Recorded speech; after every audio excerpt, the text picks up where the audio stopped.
जय मसीह की। हालेलुया। प्रभु का वचन पढ़ेंगे।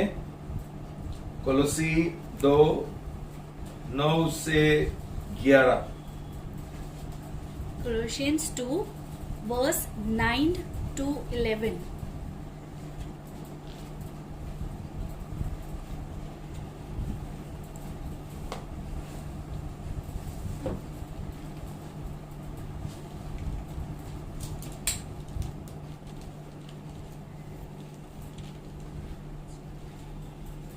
सब साथ में पढ़ेंगे।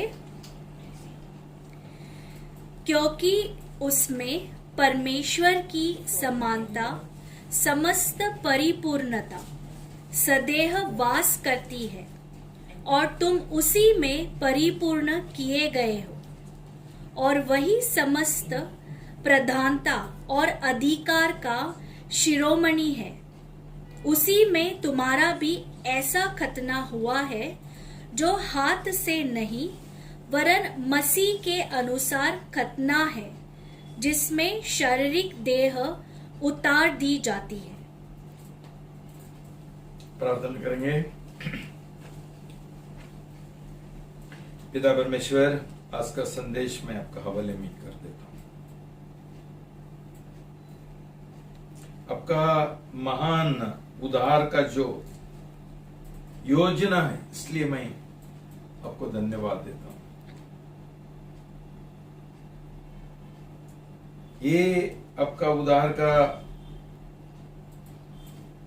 व्यवस्था हमको समझने के लिए बुद्धि दो। खास करके मैं प्रार्थना करता हूं, आज का जो विषय है, जो पुराना करार का खतना था, वो नया करार में क्या है, वो जानने के लिए हमको मदद करो प्रभु। हमारा मन खोल दो प्रभु। ये आत्मिक खतना का कितना हमको जरूरत है और वो कितना महत्वपूर्ण है, ये समझने के लिए हमारा मन खोल दो, दिल खोल दो, आंखें खोल दो, और ये खतना का जीवन, ये खतना करने के लिए और खतना का जीवन जीने के लिए प्रभु हमको आपका अनुग्रह दो और पवित्र आत्मा का शक्ति दो प्रभु। पूरा हमारा जीवन भर हम ये खतना का जीवन जीने के लिए प्रभु ये समझ आज हमको दे दो प्रभु। अपने प्रार्थना सुन लिया, इसलिए मैं धन्यवाद देता हूँ। यीशु के नाम से प्रार्थना करता हूँ, आमेन। भाई बहनों,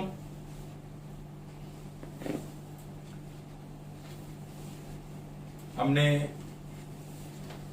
ये सीखा है कि परमेश्वर प्रेम है और ये प्रेम में उसने मनुष्य को बनाया, उसको राजा बनाया, एक राज दिया, पूरा पृथ्वी का राजा बनाया। परमेश्वर का जो स्वर्ग में जो राज है, उसने सोचा कि मैं पृथ्वी पर भी उसका राज स्थापित करेगा, और ये राज चलाने के लिए परमेश्वर ने मनुष्य को खड़ा किया। जैसा आदम और हवा ने आज्ञा उल्लंघन का, विद्रोह का पाप किया, पूरा सब घोटाला हो गया, सब गड़बड़ हो गया। क्या हो गया उस समय?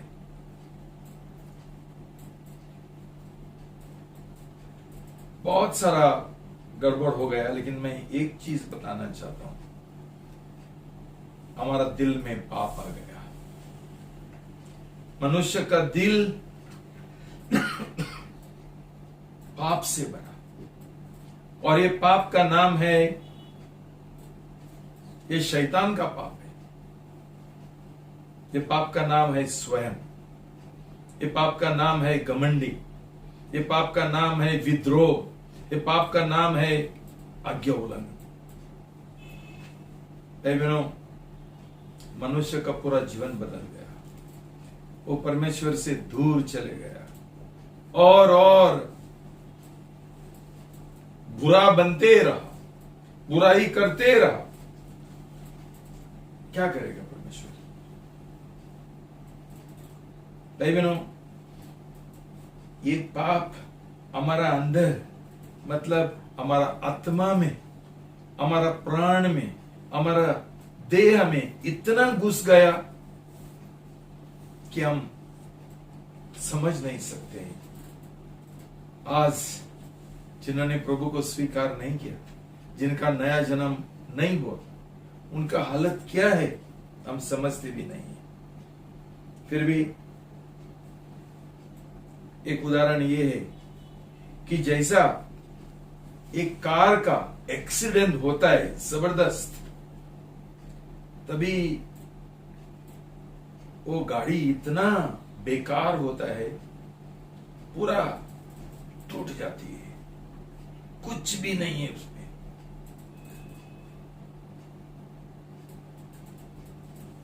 भाई बहनों, हमारा कार का गैराज वाले बहुत कोशिश करते हैं ठीक करने के लिए, लेकिन वो कार ये लोग कभी जैसा नया कार है वैसा कभी नहीं बना सकते।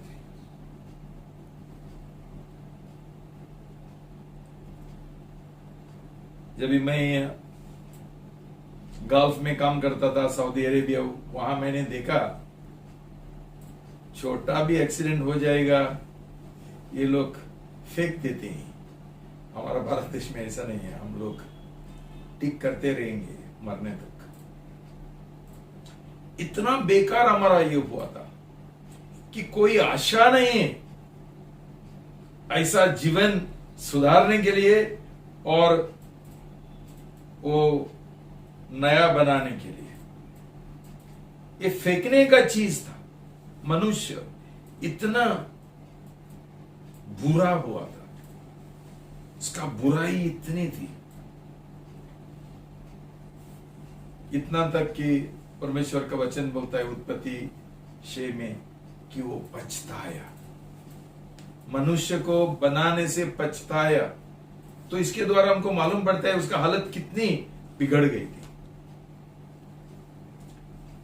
परमेश्वर ने ये समस्या का एक पहले बार एक हल निकाला, बोला मैं पूरा मनुष्य जात को नाश करूंगा, और एक बाहर भेजा।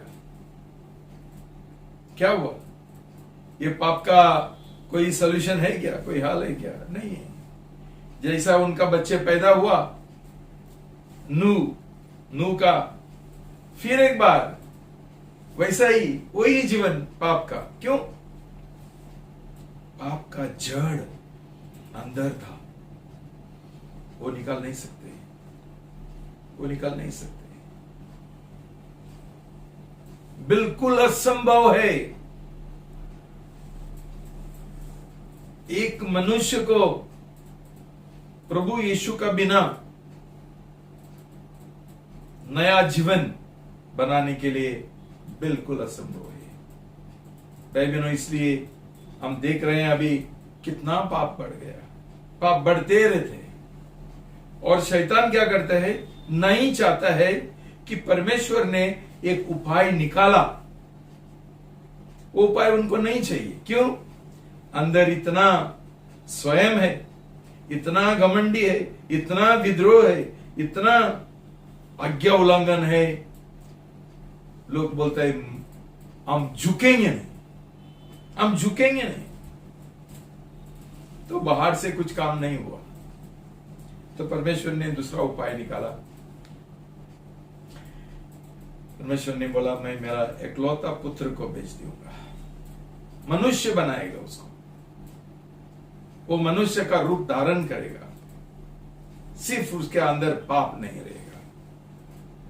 और ये पाप का जो सजा है मेरा बेटा उठाएगा क्रूस के ऊपर, और उसके द्वारा मैं मनुष्य को उधार का दान मुफ्त में दूंगा। क्यों? मनुष्य उसका शक्ति से ये पाप से बाहर नहीं आ सकते, उसका जीवन दुरुस्त नहीं कर सकते, रिपेयर नहीं कर सकते, सुधार नहीं सकते, कितना ही भी ट्राई करो। आज तो बहुत लोग मोटिवेशनल स्पीचेस देता है। मोटिवेशन मतलब उत्तेजन का कैसा हम कर सकते हैं, सब हमारा खुद का शक्ति से। ये सब गुरु है, आते हैं सदानंद, शिवानंद, सब कुछ। क्यों? आप इतना अंदर घुस गए हैं कि मनुष्य कभी सुधर नहीं सकता। कभी वो कितना ही भी पुण्य करेगा नहीं चलेगा, पाप अंदर है, पाप का क्षमा नहीं मिलता है। शैतान ने बहुत सारा धर्म बनाया ताकि उनको पाप से मोक्ष मिले, नहीं मिलता है। हमारा ताकत से, हमारा कष्टों से और हमारा प्रयास से मनुष्य खुद को बचा नहीं सकते। भाई बहनों, हमने ये देखा कि ये नया योजना अब्राहम से शुरू हुआ। उसने एक मनुष्य को चुना ताकि उसका संतान के द्वारा प्रभु यीशु मसीह परमेश्वर को इकलौता पुत्र पैदा हो जाएगा, मनुष्य बन जाएगा, मनुष्य का रूप धारण करेगा और उसके द्वारा हमको सही उद्धार, सही छुटकारा हमको मिलेगा। भाई बहनों, एक महत्वपूर्ण बात जो हम सीखा है ये है कि हमारा परमेश्वर करार का परमेश्वर है। बहुत लोगों को ये नहीं समझता है करार कितना महत्वपूर्ण है परमेश्वर का योजना में। जो गलत कलीसिया है, जो गलत पास्टर है, जिनको ये सब कुछ मालूम नहीं है, लोगों को ऐसा ही बपतिस्मा देते हैं, नहीं जानते हैं उसका मतलब क्या है। उनको लगता है बपतिस्मा के द्वारा सब कुछ होता है। नहीं भाई बहनों, करार करना जरूरी है। जैसा शादी करने का समय हम एक करार करते हैं, एक पति पत्नी के साथ प्रभु यीशु के द्वारा हम एक करार करते हैं, मन्नत एक्सचेंज करते हैं। वैसा भाई बहनों परमेश्वर चाहता है कि हम एक पहला करार करें उसके साथ। सो अब्राहम ने करार किया, परमेश्वर ने अब्राहम के साथ करार किया और ये करार का एक मन्नत था। ये मन्नत है खतना। खतना का मतलब हम समझा है कि वो व्यक्ति बोलता है कि मैं ये मन्नत करता हूं, शपथ लेता हूं कि मैं कभी मेरा खुद का शक्ति के ऊपर मैं निर्भर नहीं रहूंगा, मैं परमेश्वर की ओर निर्भर रहेगा और उसका हर एक जो एक आज्ञा है उसका मैं आज्ञा का पालन करूंगा, उसका इच्छा है वो इच्छा का मैं पालन करूंगा। ये शपथ, ये मन्नत, खतना का समय बहुत महत्वपूर्ण है, जरूरी है। भाई बहनों, उस समय ये what do you call that, foreskin, खलड़ी कटना, वो एक चिन्ह था एक खतना का, एक करार का, कि मैंने अब्राहम ने और उसका जो वंश जिनको हम यहूदी लोग बोलते हैं, उनको सब लोगों को जो परमेश्वर ने अब्राहम के साथ करार किया था उसमें शामिल होने के लिए ये लोगों ने एक खतना करना था। कि हम भी ऐसा ही परमेश्वर का जो आज्ञा है उसका अनुसार हम जिएंगे और पालन करेंगे। भाई बहनों, ये खतना जब भी ये यहूदी लोग मिस्र देश से बाहर आ गया, तभी 40 दिन ये लोग रेगिस्तान में थे, वहां कुड़कुड़ते थे, बहुत परमेश्वर का विरुद्ध बात करते थे, उसको अपमान करते थे, गाली देते थे, क्यों हमको इधर लाया। उस समय ये खतना बंद हो गया। 40 साल ये लोगों ने कभी खतना नहीं किया। और नंबर्स 14:32-35, गिनती 14:32 से 35 तक पढ़ेंगे।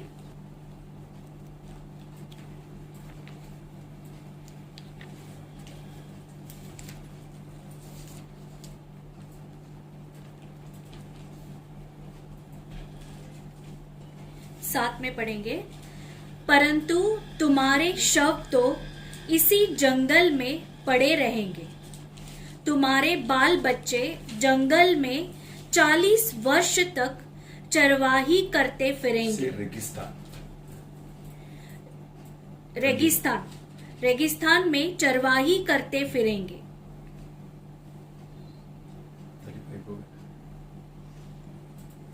तथा तुम्हारे व्यभिचार का फल तब तक भोगते रहेंगे जब तक तुम्हारे शव गल कर मिट्टी में न मिल जाए।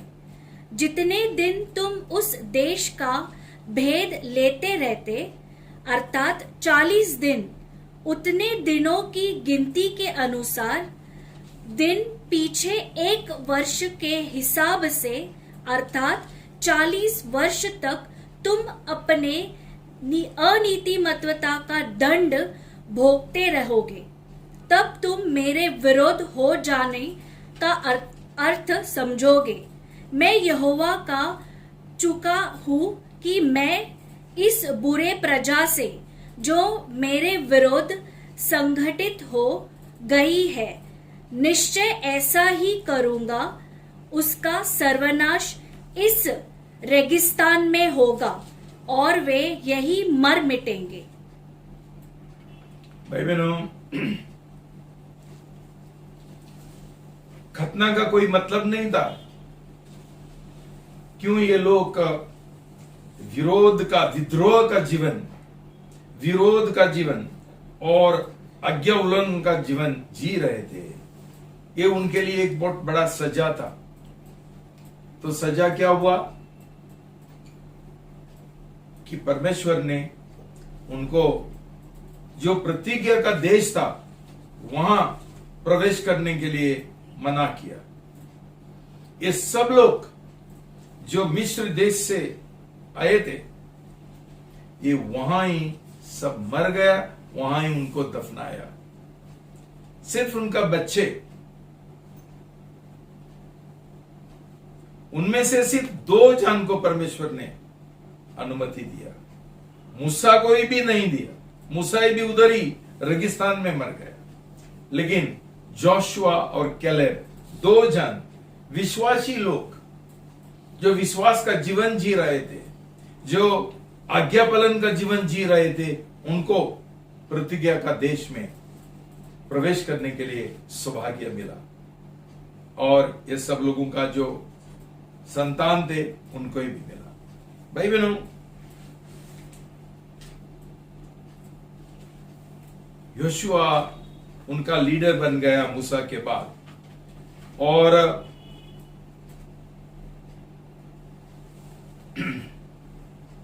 Yoshua 5:2, Joshua 5:2।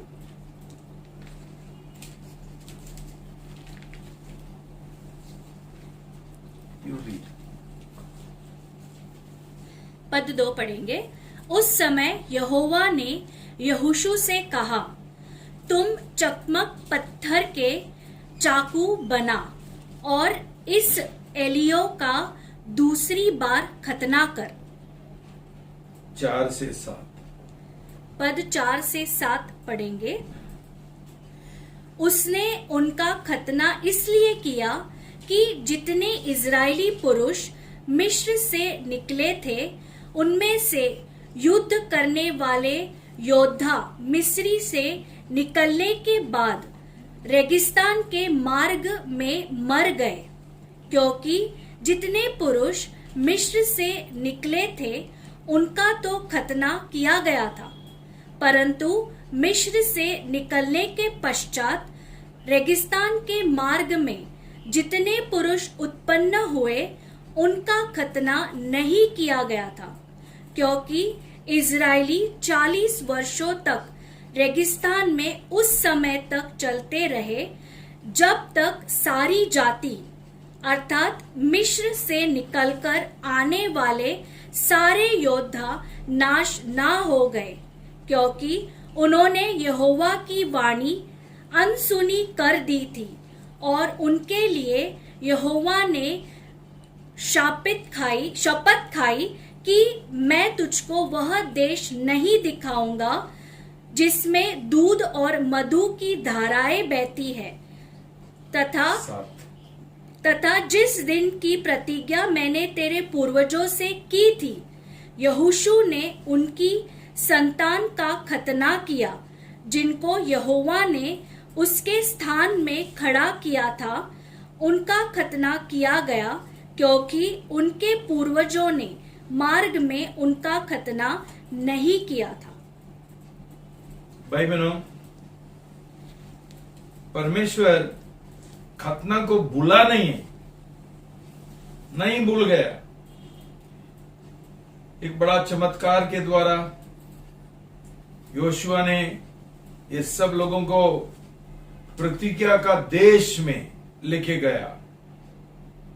एक यॉर्दान जो नदी है उसमें एक बड़ा चमत्कार किया कि जैसा लाल समुद्र में मूसा के लाठी के द्वारा पानी खड़ा हुआ था और सब ये यहूदी लोग, इजराइल का लोग वो पार किया उन्होंने नदी सूखी जमीन में, वैसा ही का वैसा ही यॉर्दान का जो नदी है वो भी ये लोगों ने पार किया और प्रतिज्ञा का देश में प्रवेश किया।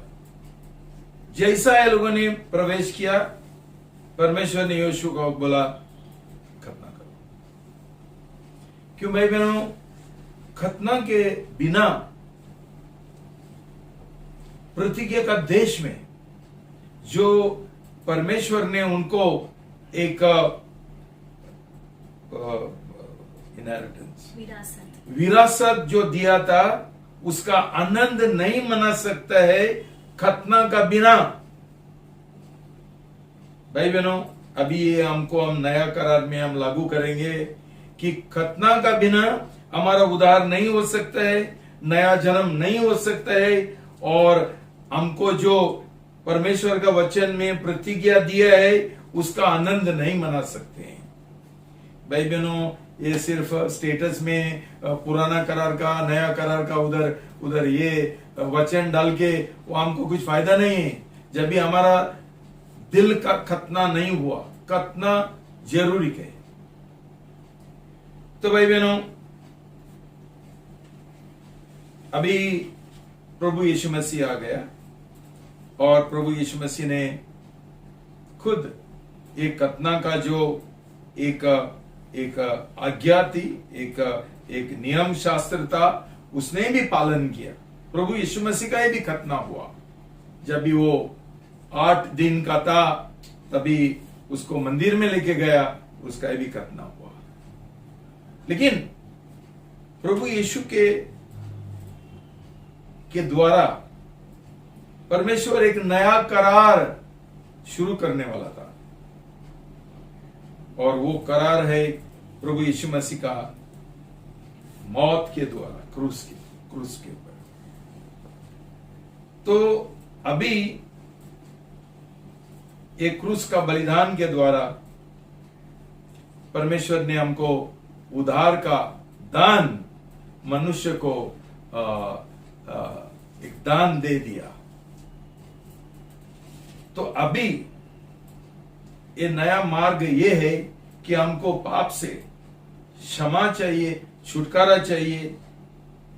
ये जो हमारा जीवन का जो कार है, गाड़ी है, पूरा उसका सत्यानाश हुआ था, वो बिल्कुल नया करना है। उसको बोलता है नया सृष्टि, नया रचना। नया मतलब नया। शायद एक एक्सीडेंट का गाड़ी बिल्कुल नया नहीं कर सकती है, लेकिन जो लोग आदम का जो वंश है, जिसका पाप के द्वारा उनका जीवन पूरा बिगड़ गया, बुराई, पाप, अधर्म, हर तरीका का पाप उनके अंदर आ गया, अब शायद विश्वास नहीं करेंगे। परमेश्वर ऐसा मनुष्य को बिल्कुल नया कर सकते हैं।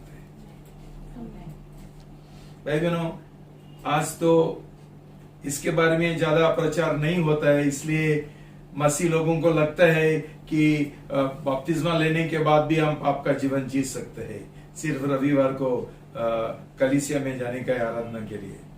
ये एक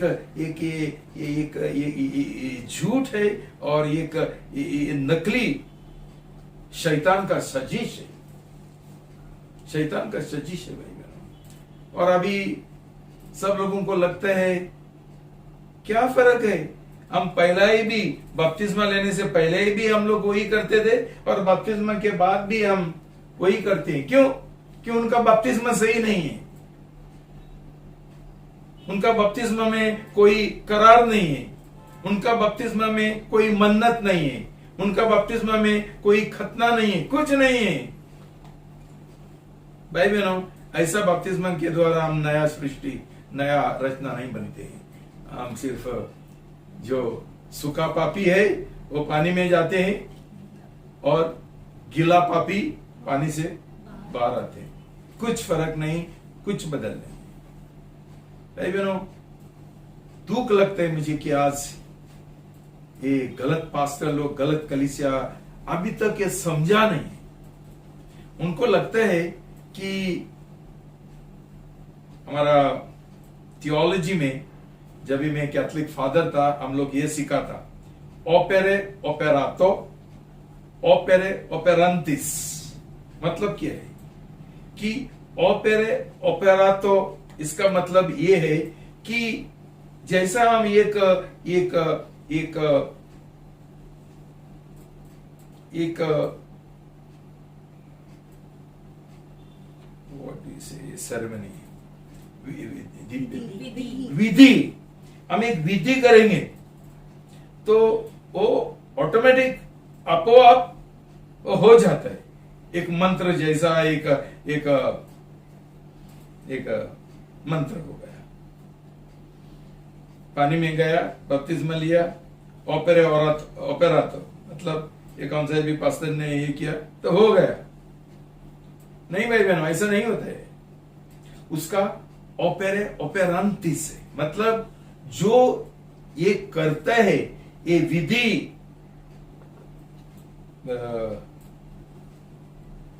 विधि प्रैक्टिसेस दिस सेरेमनी, वो गोज थ्रू दिस सेरेमनी, वो जो विधि के अनुसार जाता है, विधि में ये विधि का पालन करता है।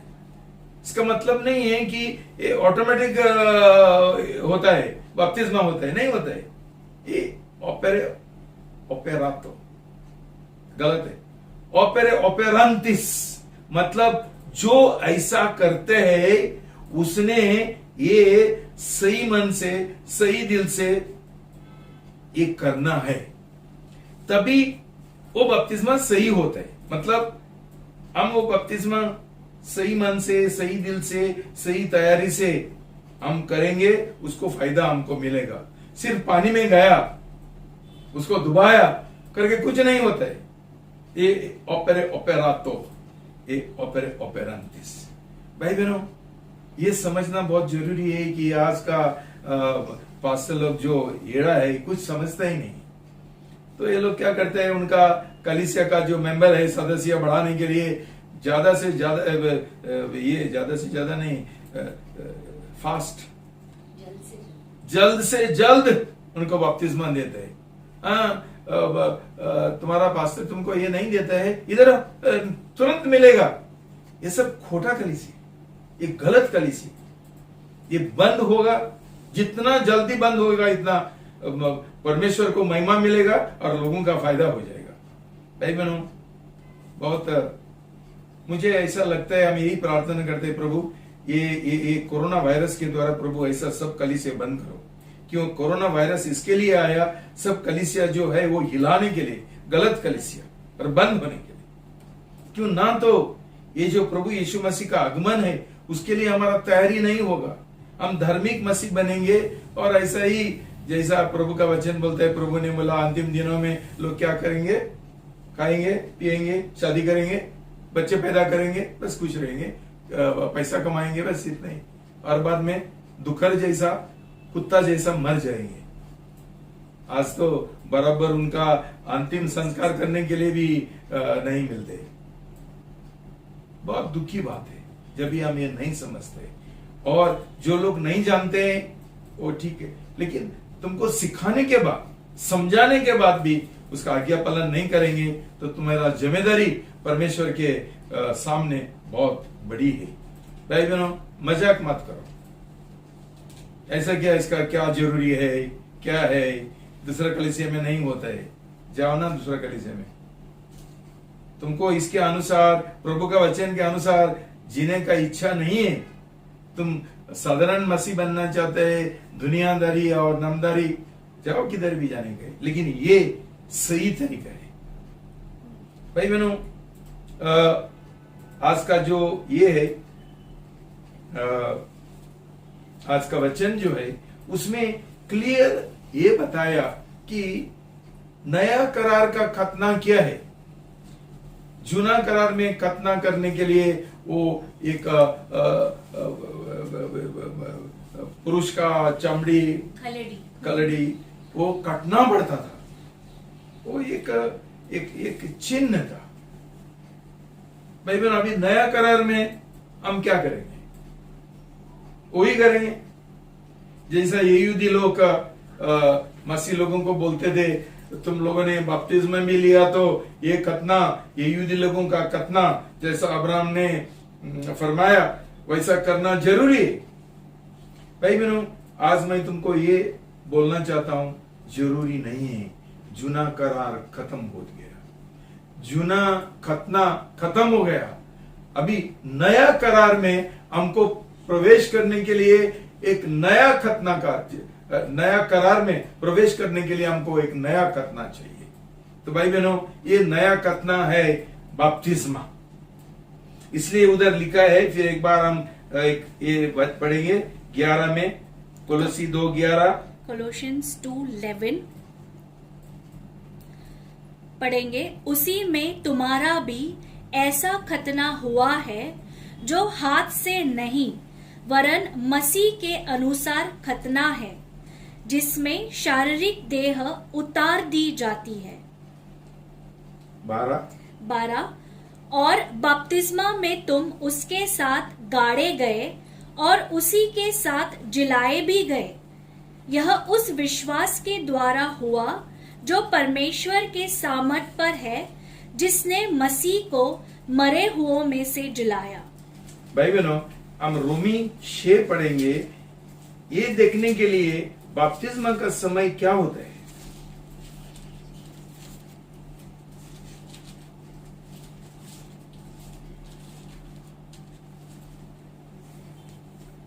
छः 3 4 5 6 रोमन 6 वर्स 3-6 पढ़ेंगे।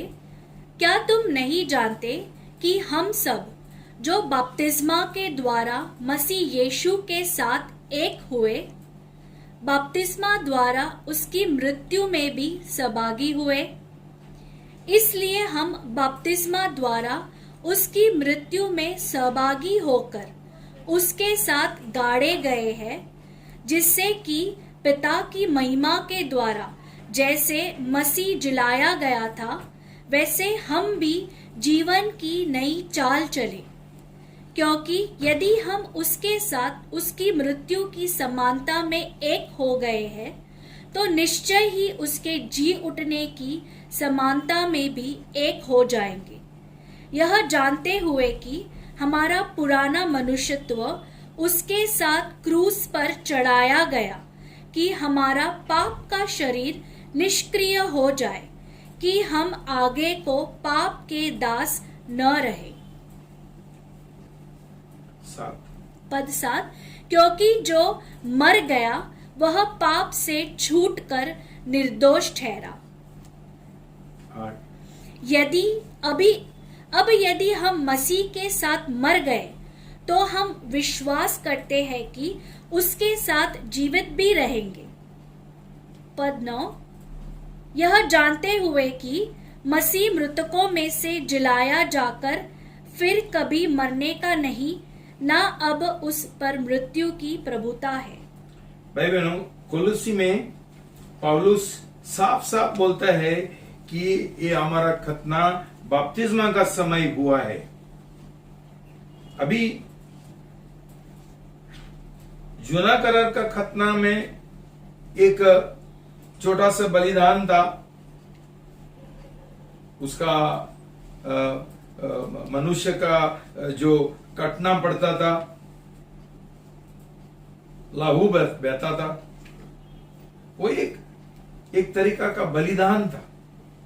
तो हम सीखा है इब्रानी में 9, 16, 17, 18 कि मौत का बिना हम करार में प्रवेश नहीं कर सकते, मौत होना चाहिए।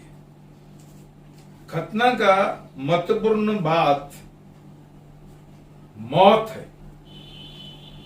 तो पुराना करार में ये छोटा सा जो विधि था, उसके द्वारा क्या दर्शाता था कि मैं मेरा पाप के लिए मरने के लिए तैयार हूं, मैं परमेश्वर का जो करार है उसमें प्रवेश करने के लिए तैयार हूं, मैं परमेश्वर का जो आज्ञा है उसका आज्ञा पालन करने के लिए तैयार हूं, मैं मेरा खुद का इच्छा को मरने के लिए तैयार हूं, ताकि मैं परमेश्वर का इच्छा करूं। भाई बहनों, बपतिस्मा का समय वही होता है, हम ओपेरे ओपेरेंटिस वो हिसाब से देखेंगे। हर एक जन जो बपतिस्मा लेना चाहता है उसने ये बिल्कुल साफ साफ ये जानना चाहिए, इसका मतलब क्या है कि आज मैं बलिदान करने के लिए जा रहा हूं मेरा दिल का, मैं बलिदान करने के लिए जा रहा हूं मेरा इच्छा का, मैं बलिदान करने के लिए जा रहा हूं मेरा आत्मा, मेरा प्राण, मेरा देह का बलिदान करने के लिए जा रहा हूं कि इसके आगे मैं मेरा खुद का नहीं हूं, मैं परमेश्वर का अमानत हूं, मैं उसका प्रेम गुलाम बनना चाहता हूं, हमेशा उसका इच्छा पूरा करने के लिए। भाई बहनों, ये खतना का एक अर्थ है, हम समझना चाहिए। जिनको ऐसा करने का इच्छा नहीं है, ये लोगों ने बपतिस्मा खतना नहीं करना चाहिए, ये आत्मिक खतना नहीं करना चाहिए। ये बलिदान करने के लिए तैयार नहीं है तो, ये शपथ लेने के लिए तैयार नहीं है तो, ये मन्नत करने के लिए तैयार नहीं है। भाई बहनों, वो हिसाब से शायद तुम्हारा सब लोगों का बपतिस्मा अवैध है, अवैध है। क्या फायदे? इसलिए तुम लोग नामधारी मसीह है। दूसरा अविश्वासी लोगों का, अन्य जातीय लोगों का जैसा जी रहे। क्या अलग कर रहे? अलग एक ही है कि रविवार को उधर सेंट लॉरेंस में आ रहे, और क्या जीवन में क्या फर्क है? क्यों ये खतना नहीं हुआ? एक खतना के द्वारा परमेश्वर का करार में प्रवेश नहीं किया। एक खतना का सिवा नहीं करने से तुम्हारा उद्धार नहीं हुआ, तुम्हारा नया जन्म नहीं हुआ, तुम्हारा परमेश्वर प्रभु यीशु के साथ शादी नहीं हुआ। देखो, शादी के समय हमको मन्नत करना जरूरी है, करार करना जरूरी है एक दूसरे के साथ। तो ये सब कुछ नहीं रहेगा तो बपतिस्मा का कोई मतलब ही नहीं है। वो एक निष्फल एक विधि है, एक रीति रिवाज है। इसके और हम क्या गवर्न नहीं कर सकते कि जिद पकड़ने का, नहीं मैंने बपतिस्मा लिया तो इसलिए मेरा उद्धार हुआ, ऐसा मैं सोचता हूं। जीवन का देखो ना, तुम्हारा जो ये बढ़ता हुआ है उसको देखो, क्या फर्क है। तुम्हारा दिल संसार की ओर है, तुम्हारा दिल तुम्हारा नौकरी की ओर है, तुम्हारा दिल पैसा की ओर है। अन्य जाति का लोग भी वही करते हैं ना, और क्या फर्क है। तुम्हारा अंदर गुस्सा है, तुम्हारा अंदर विद्रोह है, तुम्हारे अंदर बदला का मन है, घमंडी का मन है। क्या है? तुमको लगता है तुम नया सृष्टि बन गए, नया रचना बन गया बपतिस्मा के द्वारा? क्यों ऐसा हुआ? हम बहुत हल्का मन से ये बपतिस्मा लिए है। अभी भी हमको गांव का प्रेम है। मेरा माँ बहुत बीमार है, ये सब बहाना है गांव में जाने का। क्यों? उनका दिल गांव में है, इधर नहीं है, इसलिए उनका बपतिस्मा सही नहीं हुआ। भाई बहनों, ऐसा दिल का कतना सही कतना है। ये जो पहला जो कतना था, एक कलड़ी है, खिलाड़ी है, कुछ फायदा का नहीं। लेकिन परमेश्वर ये जानता था, इसलिए तुमको पिछला रविवार को मैंने सिखाया कि तब से परमेश्वर ने उनको बोला कि तुम्हारा दिल का कतना होना जरूरी है। Don't be stiff necked, don't be तुम लोग ढीठ मत, ढीठ और जिद्दी मत बनो, जिद्दी मत बनो, दिल का कतना करो, तभी तुम्हारा उद्धार हो जाएगा। तो भाई बहनों, ये एक कनेक्शन है, एक संबंध है बपतिस्मा और खतना के साथ। तो जब भी हम बोलते हैं खतना के बिना हम करार में प्रवेश नहीं कर सकते हैं, करार का बिना हम परमेश्वर का राज में प्रवेश नहीं कर सकते, खतना का बिना हमारा नया जन्म नहीं हो सकते, हमारा आत्मिक जीवन शुरू भी नहीं होता है। उसके बाद जो हम करते हैं वही रीति रिवाज है। रविवार को जानेगा, बुधवार को जानेगा, गुरुवार को जानेगा, बस रीति रिवाज है। ये रीति रिवाज is it doesn't have power, उसमें शक्तिहीन है, उसमें कोई शक्ति नहीं है हमारा जीवन बदलने के लिए। इसलिए हमको कोई पाप के ऊपर विजय नहीं मिलता है। अभी भी हमको संसार का प्रेम है हमारे अंदर। और जो लोगों को ये नहीं समझता है, तो ये लोग शायद बहुत कुड़कुड़ते हैं। क्या है, जैसा ये यहूदी लोग, इजराइल का लोग रेगिस्तान में कुड़कुड़ते थे परमेश्वर के ओर, और परमेश्वर ने उनको सजा दिया। भाई बहनों, ऐसा सजा हमारा ऊपर नहीं आना चाहिए। देखो भाई बहनों, खतना और बपतिस्मा दोनों ही एक चिन्ह है। चिन्ह का मतलब क्या है? जो वास्तविकता है, हकीकत है, ये एक चिन्ह के द्वारा दर्शाता है। मतलब क्या है कि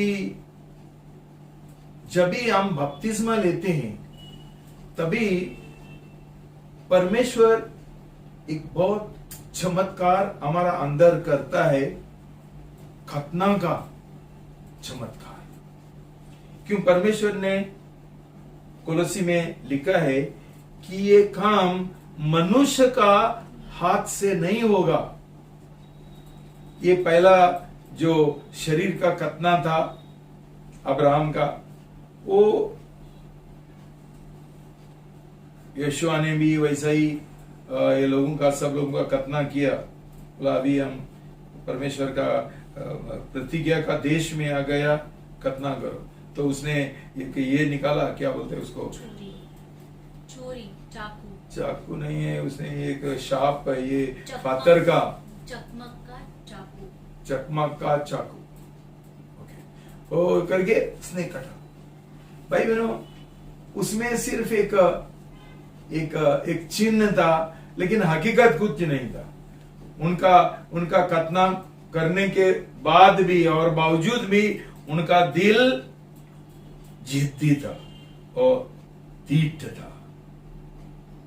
वही आज्ञाकारी मन, वही पाप का मन। बपतिस्मा का समय ऐसा नहीं होता है। बपतिस्मा का समय जिन लोगों ने ये 7 कदम उठाया, बराबर पश्चाताप किया, ऐसा ही सॉरी नहीं बोला, बाद में प्रभु यीशु के ऊपर विश्वास करते हुए उसको उनका जीवन का पति बनाया, प्रभु बनाया, मालिक बनाया। कि अभी मेरा शादी हो गया, अभी मैं शादीशुदा हूं। बपतिस्मा के बाद हम शादीशुदा लोग हैं। जब भी संसार का आकर्षण आता है, हम संसार को क्या बोलते हैं, मैं शादीशुदा हूं, मैं शादीशुदा हूं। शादी हो गया प्रभु यीशु के साथ। मैंने मेरा दिल का खतना किया, मेरा दिल का समर्पण मैं एक जन को किया, प्रभु यीशु मसीह। भाई बहनों, ये चीज शायद हम हमारा संसारी शादी में समझते हैं। हम इतना एड़ा है गया, मूर्ख है कि यही हम आत्मिक तौर से हम नहीं समझ सकते। हल्का मन से हमने बपतिस्मा लिया, कुछ तैयारी नहीं किया। प्रभु को हम नहीं बोला कि आज से तू मेरा जीवन का मालिक है, मैं जैसा मुझे चाहिए वैसा नहीं करूंगा, मैं तेरा आज्ञा पालन करेगा, आपका जो इच्छा है वो मैं पूरा करेगा। ये जो 5-6 तुमको कदम दिया वो जरूरी है भाई बहनों। दूसरों कलीसिया को ये शायद समझता ही नहीं है, उसके विरुद्ध है। लेकिन इसलिए भाई बहनों, दूसरे लोगों के साथ तुम लोगों ने कभी संपर्क रखना नहीं चाहिए। तुमको बहुत बार मैंने बोला, दूसरा लोगों का जो ये आता है, क्या संदेश आता है, वो सुनो मत। जो लोगों को 1000 पास्टर लोगों के साथ संपर्क है, ये लोगों का जीवन पूरा बहकावत में बह गए है। उनका जीवन सुधरता ही नहीं है, उनको कोई विजय ही नहीं मिलता है। क्यों? ये मिक्स बाजी है, क्या बोलते हैं उसको, खिचड़ी बनाया। ये बाजू ये सुनता है, ये बाजू ये सुनता है, पूरा दुनिया के साथ उनका संपर्क है, उसमें डिंग मारता है। उसको बहुत पास्टर लोगों के साथ संपर्क है, क्या बड़ी बात है। ये पहला तो पास्टर नहीं है, गलत लोग है। और जो तुमको सच्चाई सिखाता है उनको गलत पास्टर बोलते हैं। भाई बहनों, ये तुम्हारा चॉइस है, तुम्हारा निर्णय है। तुमको ये सच्चाई नहीं चाहिए, ठीक है, मैं किसी को जबरदस्ती नहीं कर सकता। तुमको सही जीवन है जिसके द्वारा तुम आत्मिक फल देखेंगे। तुम्हारा जीवन पाप के ऊपर विजय मिलता है, वो तुमको दिखाई देगा और सब लोगों को दिखाई देगा। तभी तुमको मालूम पड़ेगा कि ये वचन सही है। और इसलिए दूसरा जो कलीसिया है उसमें कोई फर्क नहीं, कोई पाप के ऊपर विजय नहीं है, स्वयं के ऊपर विजय नहीं है, घमंडी के ऊपर विजय नहीं है। क्यों? नया जन्म नहीं हुआ है। भाई बहनों, to be in denial mode, it will make no difference.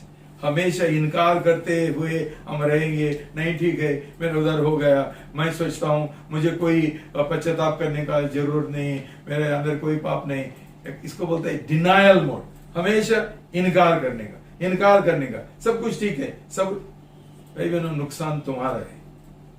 ये जो वचन है उसके अनुसार जीने के लिए एक निर्णय ले लो, सही बपतिस्मा लेने के लिए, सही मन्नत करने के लिए, दिल का एक निर्णय करने के लिए, एक शपथ लेने के लिए। प्रभु, मैं हल्का रूप से नहीं बोल रहा हूं प्रभु, मैं सचमुच मेरा जीवन का समर्पण करना चाहता हूँ, मेरा स्वयं इच्छा का मैं समर्पण करना चाहता हूँ, आपका हवाले में करना चाहता हूँ।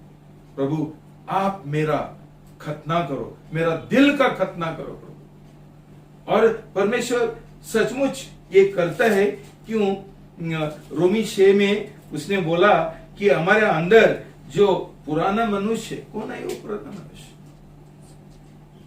ये शैतान का स्वभाव, घमंडी का, उसके ऊपर परमेश्वर हमको विजय देता है, उसको क्रूस के ऊपर चढ़ाता है। देखो भाई बहनों, शारीरिक खतना किया करके कैसा मालूम पड़ता है? पैंट निकालना पड़ेगा, नीचे उतारना पड़ेगा और दिखाना पड़ेगा, देखो मैंने खतना किया। ऐसा कोई नहीं करता है। लेकिन जो नया करार का खतना है वो बपतिस्म है।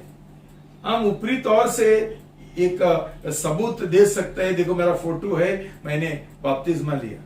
लेकिन तेरा दिल में क्या हुआ, इसका फोटो कौन निकालेगा कि सचमुच तूने खतना किया?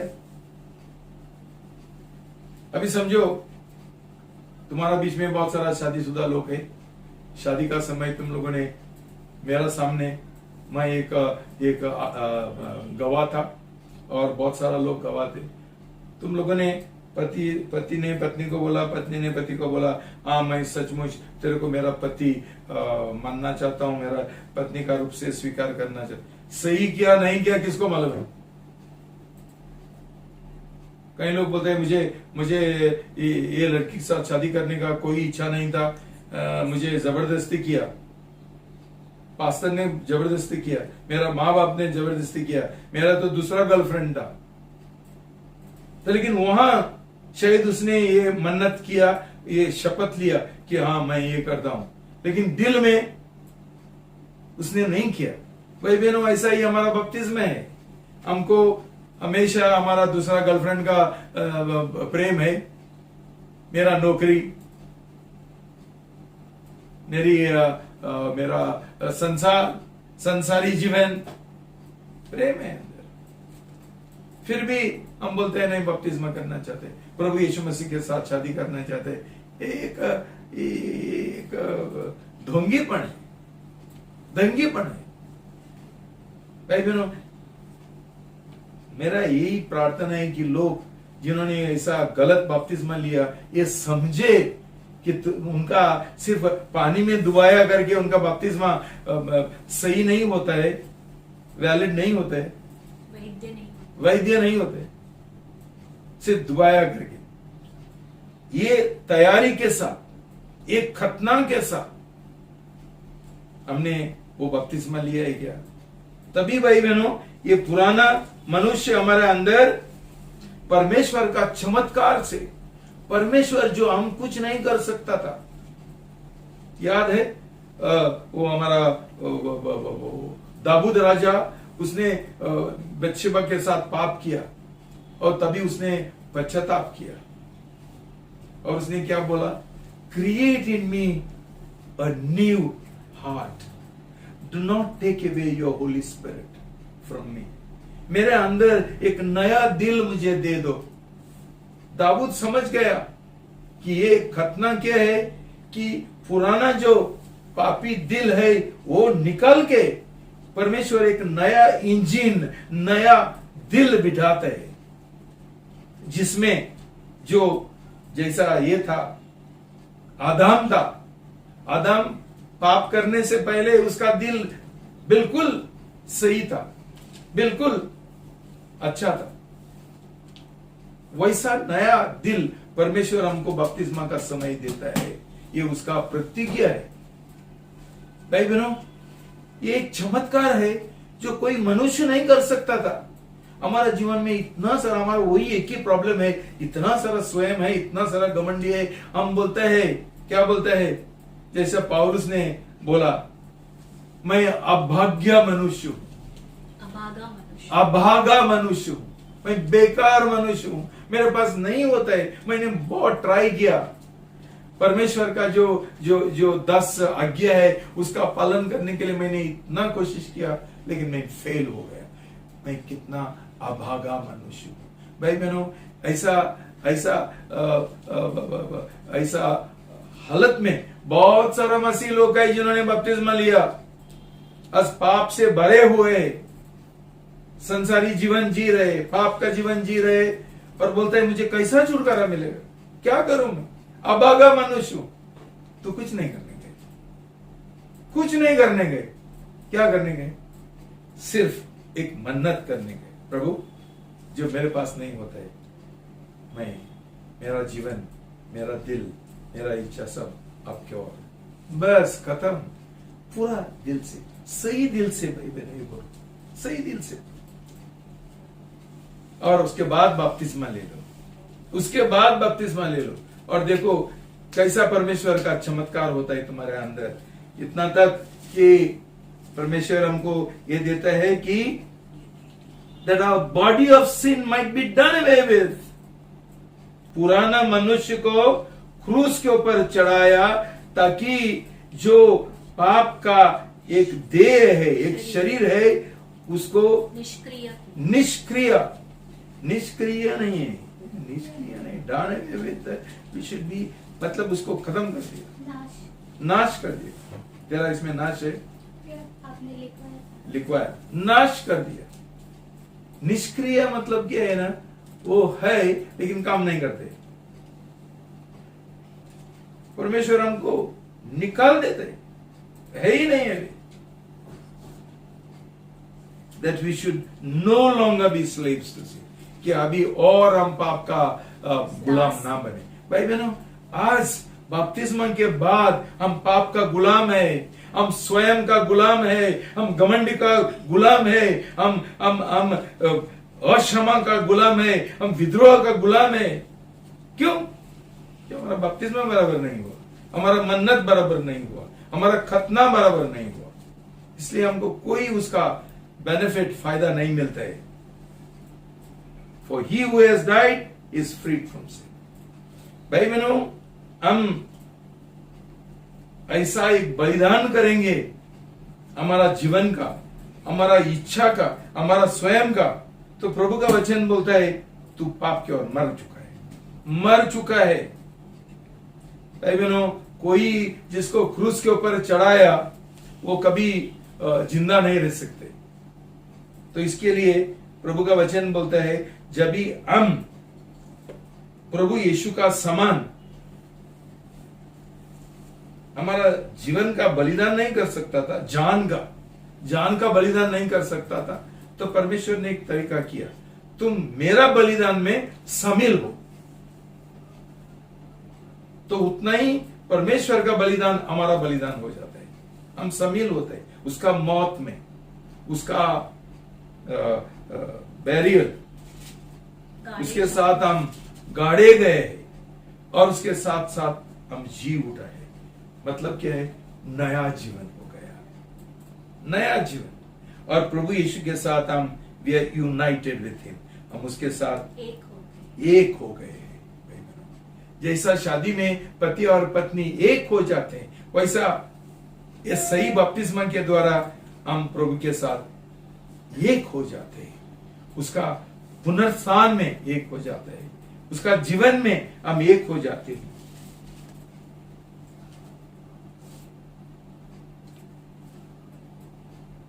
भाई बहनों,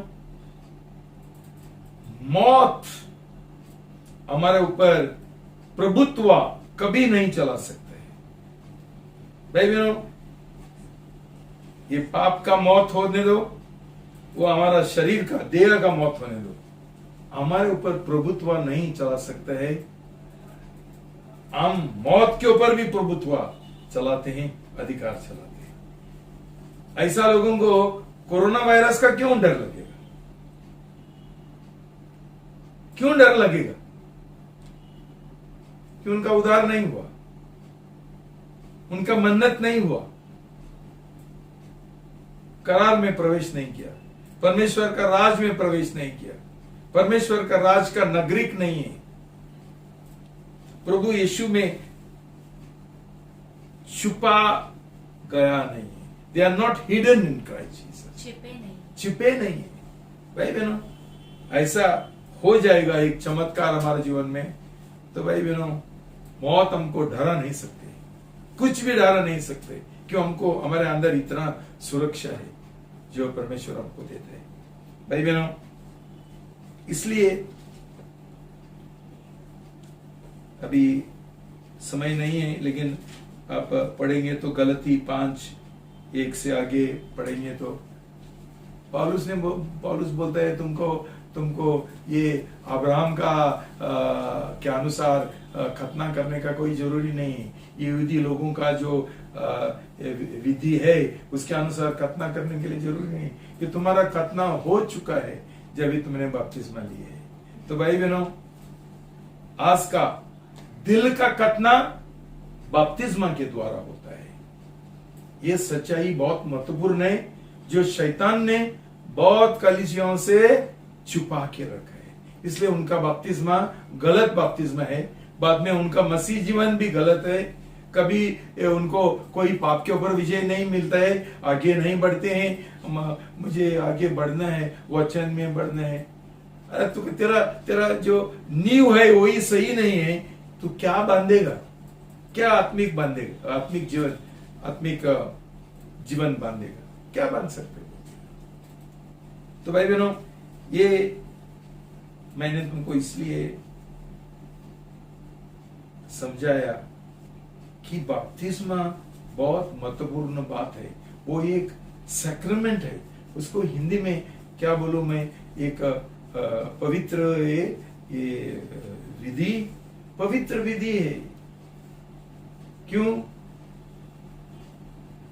एक बाहर का विधि के द्वारा, ये बाहर का विधि एक चिन्ह है जो चमत्कार अंदर होता है उसका, जो हम दिखाई नहीं देते। इसलिए शैतान हमको बहकवाता है गलत बपतिस्मा लेने के लिए, क्योंकि जो अंदर परमेश्वर काम करता है वो दिखाई नहीं देते, लेकिन उसका नतीजा हम देख सकते हैं। उसका जीवन का फल क्या है? उसका जीवन का परिवर्तन है क्या? उसको पाप के ऊपर विजय मिला है क्या? भाई बहनों, you should get tired of this ceremonies और दिस रिचुअल्स। ये जो रीत रिवाज है, विधि है ना, उनसे तुम थक जाना चाहिए। मसीह लोग ये करते हैं, वो करते हैं, इसलिए मैं भी ये करता हूं। ऑपर आता हूं, एक मंत्र है, एक मैजिक है। नहीं भाई बहनों, उसके साथ साथ हमारा दिल नहीं रहेगा, एक दिल का शपथ नहीं रहेगा, निर्णय नहीं रहेगा, कोई फर्क नहीं पड़ता है। हम क्या क्या नहीं करते हैं। बपतिस्मा लेते हैं, हम लोग रोटी तोड़ में भाग लेते हैं, बच्चों का समर्पण करते हैं, डेडिकेशन, ये सब रीत रिवाज है। उसमें कोई हकीकत नहीं है। क्यों? हमारा दिल अभी तक पाप से भरा है और हम पश्चाताप करने के लिए तैयार नहीं है। तो क्या फायदा ये सब रीत रिवाज का? कोई फायदा नहीं। ये समझ लो भाई बहनों। और मेरा प्रार्थना है प्रभु, आपका लोगों को एक सही मन और सही दिल दे दो कि अपने ये वचन में हमको जो जैसा सिखाया वैसा करने के लिए, वैसा मन्नत करने के लिए, वैसा एक निर्णय लेने के लिए, एक शपथ लेने के लिए, गंभीरता से, दूसरे लोगों को बहकवाने के लिए नहीं, सचमुच हमारा जीवन का समर्पण हम प्रभु यीशु को करना चाहते हैं और उसको हमारा जीवन का राजा बनाना चाहते हैं और उसका प्रेम गुलाम बनते हुए हम जीना चाहते हैं। भाई बहनों, मैं यही प्रार्थना करता हूं कि ये जो आत्मिक खतना है दिल का, पवित्र आत्मा तुमको अंदर से तुमको एक प्रकाशन देगा। प्रकाशन का बिना सिर्फ ये संदेश एक तुम्हारा दिमाग का एक ज्ञान बन जाएगा तो उसमें कुछ फायदा नहीं रहेगा। प्रार्थना करो प्रभु, मुझे ये आज का संदेश का, सच्चाई का एक प्रकाशन दे दो। हर दिन मनन करो इसके ओर, सोमवार, मंगलवार, बुधवार, गुरुवार, शुक्रवार मनन करो। ऐसा ही मत बोलो मैंने सुबह का प्रार्थना किया। नहीं, ये तुम्हारा जीवन को लागू करो और तुम्हारा दिल जांचो। ऐसा ही बाइबल मत पढ़ो और बोलो कि मेरा सुबह का प्रार्थना हो गया। जांच लो, ये संदेश के द्वारा जो वचन तुमको दिया मैंने, वो वचन लेकर तुम ये करो, जांच लो तेरा जीवन में कि सही बपतिस्मा लेने के लिए हमारा तैयारी होना चाहिए। ये 6-7 तुमको एक कदम दिया, वो गंभीरता से उसके अनुसार हम बपतिस्मा नहीं लेगा था, हम ऐसा ही हमारा कलीसिया ना ऐसा नामदारी मसीहों के साथ भरा जाएगा।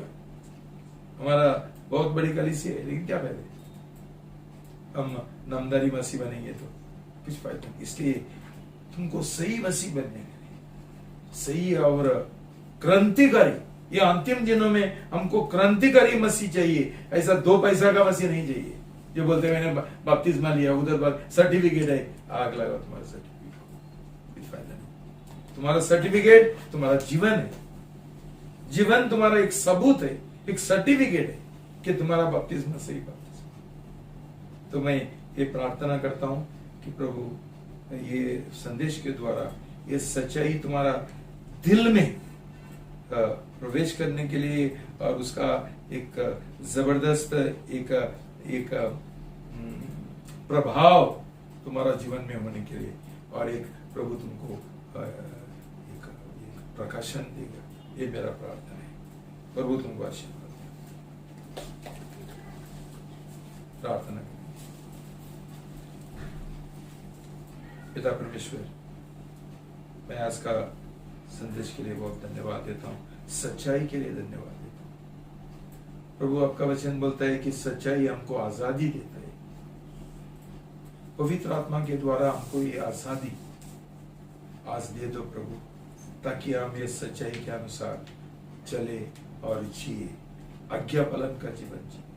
हमको हर एक जन को प्रभु ये मन्नत करने के लिए, मन्नत प्रभु, एक शपथ लेने के लिए प्रभु कि प्रभु मैं मेरा इच्छा के अनुसार नहीं जीना चाहता हूं। मेरा जीवन का, मेरा हर एक जो मेरा जो शरीर की ओर मेरा भरोसा है, ये सब संसारी वस्तुओं की ओर आज मैं मरना चाहता हूं, बलिदान करना चाहता हूं और आपके ओर हवाले में करना चाहता हूं प्रभु।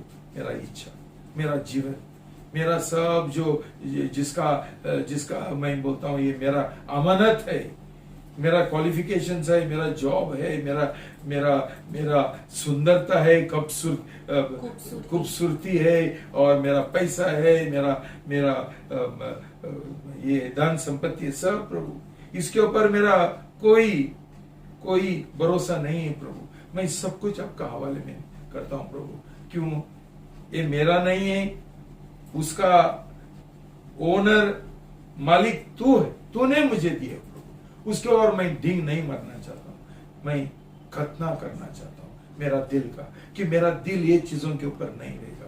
कुछ भी होने दो, कुछ भी होने दो, मेरा शादी, मेरा बच्चे, मेरा माँ बाप, मेरा पति पत्नी और मेरा पढ़ाई, मेरा जॉब, सब कुछ मैं आपका हवाले में करना चाहता हूं। मैं इसका सब एक त्याग करना चाहता हूं प्रभु, और मैं पूरा 100% आपका प्रेम गुलाम बनना चाहता हूं। ऐसा मन्नत करने के लिए प्रभु हमको हर एक जन को मदद करो प्रभु, अनुग्रह दे दो प्रभु। आपका अनुग्रह हमारे लिए काफी है। धन्यवाद। ये प्रार्थना आपने सुना है, प्रभु यीशु का नाम से प्रार्थना करते हैं, आमीन।